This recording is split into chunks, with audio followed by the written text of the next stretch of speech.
Pesto pasta ang craving ko today at naalala ko na may pasta ang SNR. Perfect itong chicken pesto nila lalo na habang mainit pa kasi kita nyo naman yung cheese niya sobrang nakakatakam. Good for 2 to 3 person na pala yan for only 272 pesos. Siyempre sinamahan na natin yan ng kanilang fried chicken, thick cut fries at combo pizza. Parang gutom na gutom ako ng araw na yan at talagang naubos ko lahat ng in-order namin. Tako ka girl! Balik tayo sa chicken pesto nila. Hindi siya sobrang malasa unlike sa pesto pasta na mabibili ninyo sa ibang resto.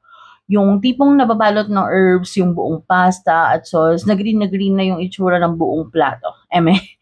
Ito, white sauce siya na ma-cheesy with chicken at konting herbs lang. Kung matatabangan kayo, pwede naman kayong manghingi ng salt and pepper at kung may chili flakes ay mas better. Pagdating naman sa fried chicken ni SNR, masarap din ng fried chicken nila. Ang buhay ng fried chicken nila ay yung buttery flavored gravy nila. Maliban sa roasted chicken ay perfect itong fried chicken lalo kung katatapos nilang mag-shopping sa SNR kasi available to for bucket of 6 and 10.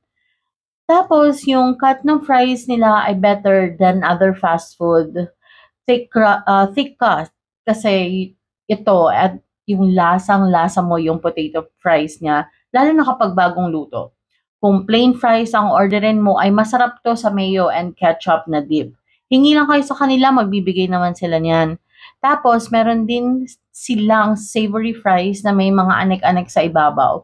Almost double ng size and double ng price ng plain fries.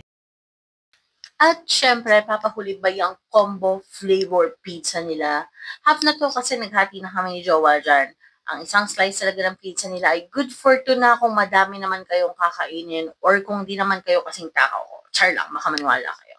Etong combo at saka yung garlic shrimp ang favorite ko. And again, better to eat when served hot tong mga to.